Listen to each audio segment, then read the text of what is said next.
If fear is the only thing stopping us from achieving our dreams, and we only fear what we don't understand, then the antidote to fear is knowledge. All we have to do is find out who has the knowledge that we need to conquer our fears and achieve our entrepreneurial dreams. My name is Callum Walker, and welcome to the podcast that will help you figure it out and conquer this lonely entrepreneurial journey. Welcome to the podcast. I'm tired. I am sleep deprived. It's not necessarily just sleepy, but I got up, I had my coffee anyway, and I just feel this like real kind of thick fog in my head. Now I am going to share with you a couple of things that I'm doing that will really help if you ever are sleep deprived. If you're a coach, like how much sleep deprivation do you go through? Like quite a lot. Especially if you're like an in-person PT, you'll be at the gym at sometimes you'll be there at 5, and you'll leave at 10. So if you are, there's a couple of things I'm going to kind of share with you that'll really kind of help you with sleep deprivation. A couple of things you can do to really like overcome it, and also a couple of things not to do. The first thing is accept that you are sleep deprived. I think that's a really important thing. Because, like, I know for myself, like, I would get really frustrated. I'd be like, oh, I can't do this, can't do that, can't do that, can't do this, because I'm sleep deprived. And that would just almost kind of like search me to try and get out of sleep deprivation. And I do that through trying to like have more coffee. And then I try and, push through with things. And it's like your body and your mind is not in that state right now, Callum, to be able to do that. So the first thing is you got to change your expectations. Now, it's not necessarily like submitting and going like, oh, the day is over because I'm so tired. I think it's more potentially changing up your expectations as to what are the tasks that you could do today that realistically like there are tasks that you can't do if you're sleep deprived. So as an example, if I kind of think about like really creative things that I can do when I've had like a really good night's sleep and I've had some coffee and I've had some movement, I feel refreshed. Like I can very easily like piece content together, like write emails, do all of these sorts of things, like really study books. And when I try and do that when I'm sleep deprived, I just get frustrated because I'm sitting here and I'm like, nothing's going in, nothing's going in. Like, I don't know if you've ever seen The In-Betweeners, but it's a great episode in The In-Betweeners. And Will's basically got all of these like power drinks. And he's sitting there in the library and Simon comes over. He's like, oh, hi mate, how's your nutrition going? And Will's like, nothing is going in. And it's like, I used to feel like that immensely. When I'd like almost kind of be reading a book, I'd be trying to do some content or whatever, and I'd waste like 4 hours. Whereas almost actually just accepting, like, Callum, you ain't doing that work today. You can do that tomorrow when you have had a good night's sleep, and maybe actually change up the expectations and the demands of the things that you're actually going to be able to do today. Um, so I think the first thing is almost kind of accepting. It's like today, I'm like, right, I'm sleep deprived. What are the things that I can do that are going to be productive in terms of moving the needle forward, moving me forward, that I can do while sleep deprived? So this, for example, like it's actually ended up being, a useful situation of being sleep deprived. And I'm like, right, I can actually share with you guys a couple of things that I do, to overcome sleep deprivation. So that's a big positive and that's a win. Also, I'll go and edit some of my content from a video perspective point of view because it doesn't take too much of a mental load. So I think the first thing is almost like just accepting that like you're sleep deprived, mate. Okay. Then the second thing, which is really, really, really important, and it's really hard to not do this as well because you're either like your conditioning, like your use, like your habitual behavior will kind of drive you to want to do this. Or like society kind of tells you this is the antidote to sleep deprivation. Be careful with coffee. And two reasons. First of all, the best way that you will be able to overcome sleep deprivation today will be to schedule in at some point like a nap.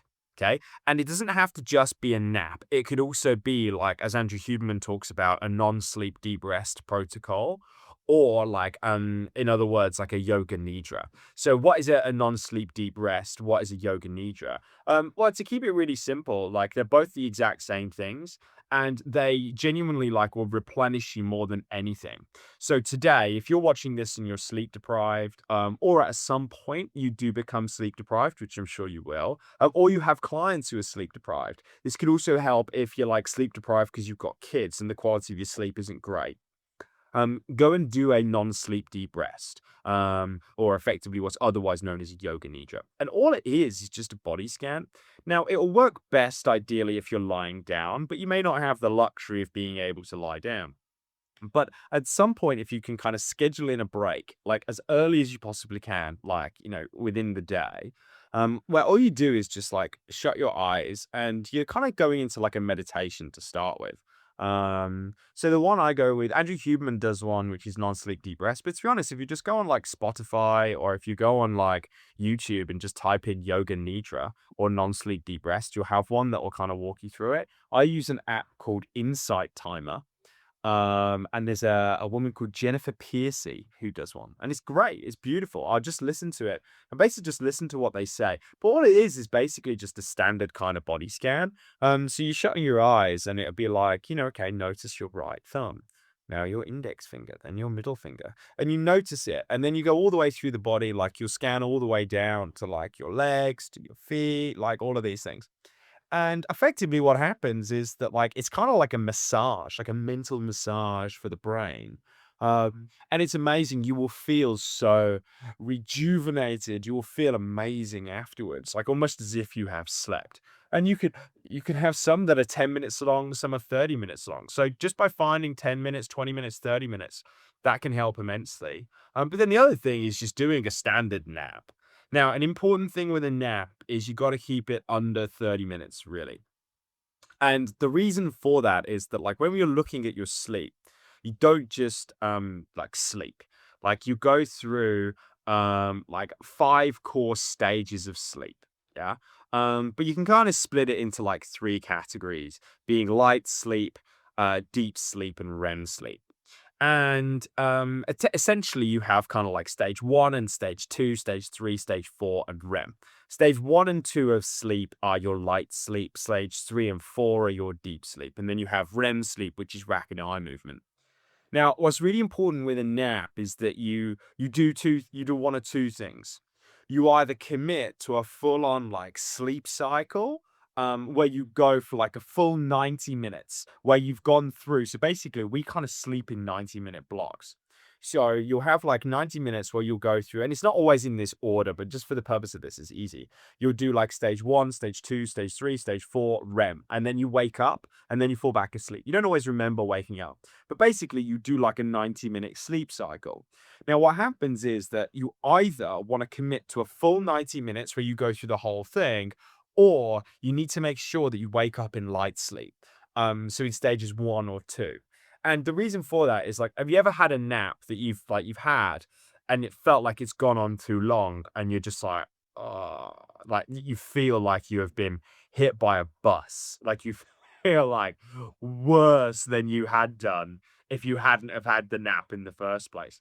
If you're kind of in that situation, what's happened is that you'd probably slept and had a nap between like 35 and 60 minutes, and you will have woken up in deep sleep.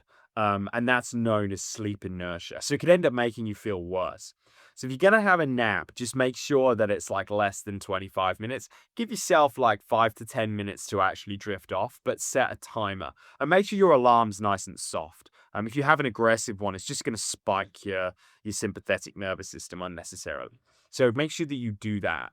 But then secondly, and this is the most important thing when you are sleep deprived, like be careful with caffeine. Like your mind is going to want to tell you, I'm tired, I'll have a coffee to wake up, but it'll just make things worse. Like I had a little bit of caffeine so I could like kind of just get some stuff done, but my overall dose of caffeine is very, very low today. Now the only problem is that like I love a hot drink. I don't really want to just drink hot water and I can't drink coffee. So it's got a small amount of caffeine in, but it's got some cocoa powder. Yeah, genuinely, get some hot cocoa powder. Well, cocoa powder and make it hot.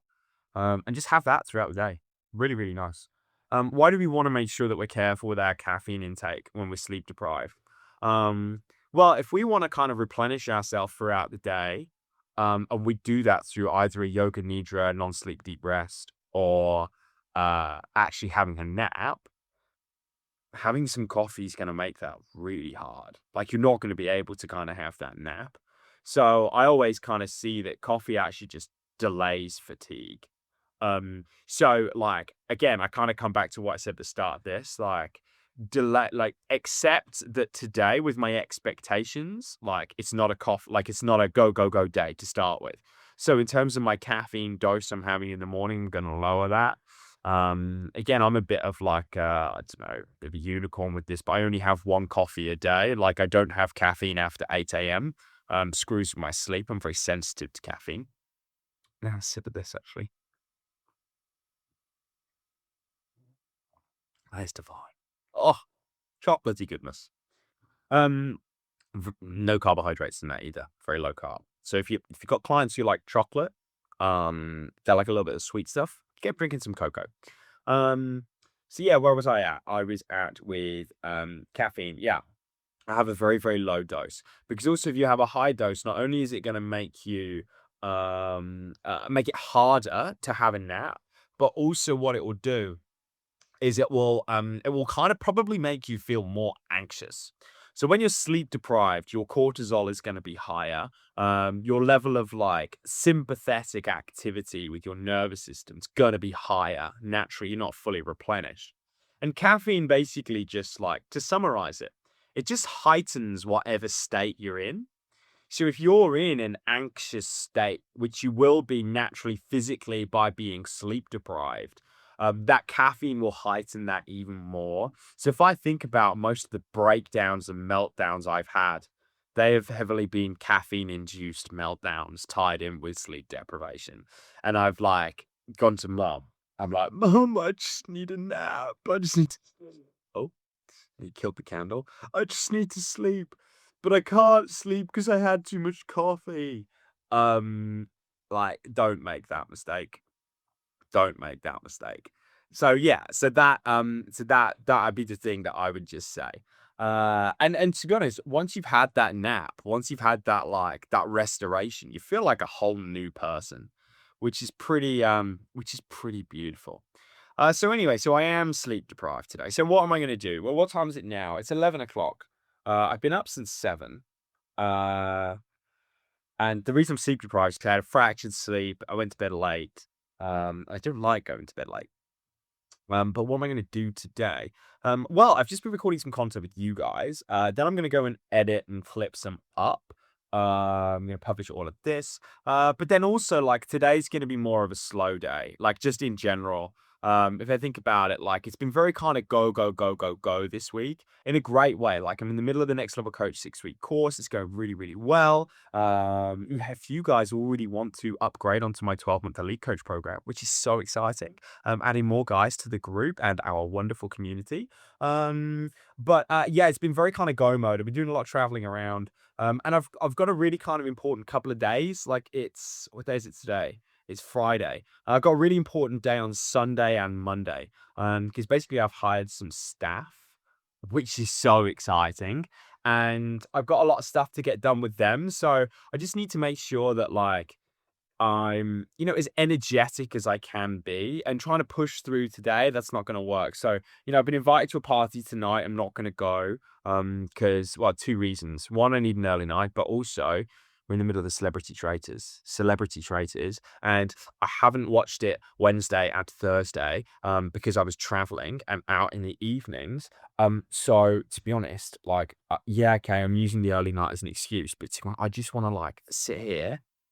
I just want to sit here, watch the celebrity traitors, and just have like a me night. Do you know what I mean?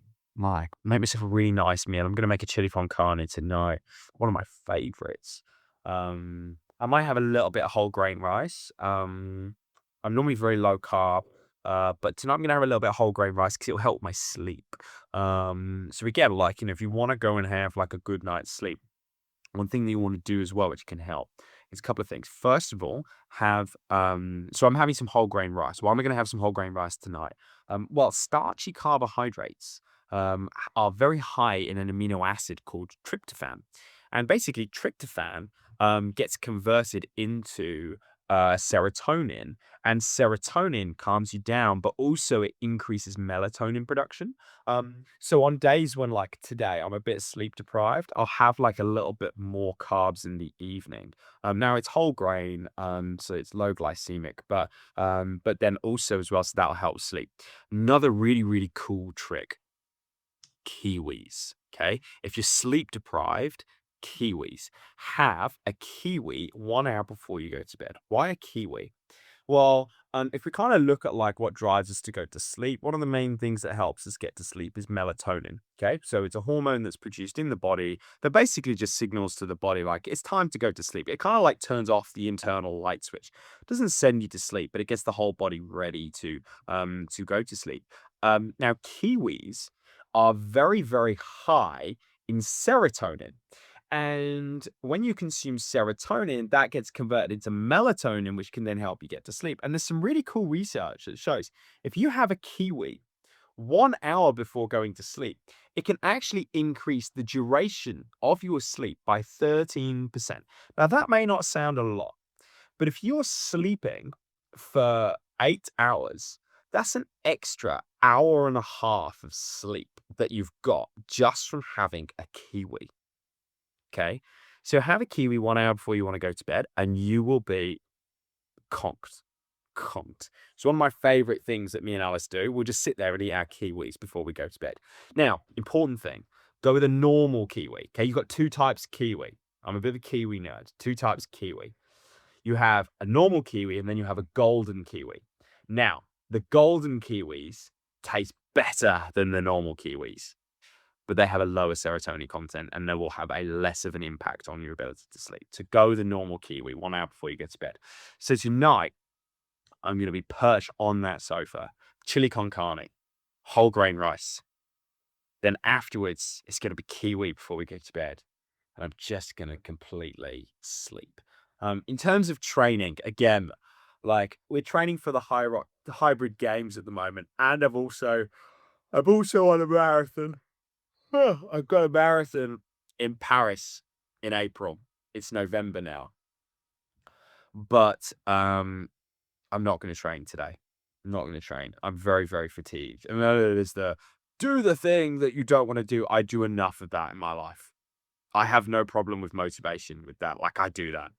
Today's rest and recuperation. Hot shower, hot bath later on. I'll go for a little walk and I might do a yoga flow. But I'm definitely going to have a nap or an NSDR. That is definitely what's going to happen today. So yeah. But then tomorrow, hopefully, well, regardless of whether like I will sleep better, I always sleep better after a sleep deprived day. But tomorrow is going to be a marathon run.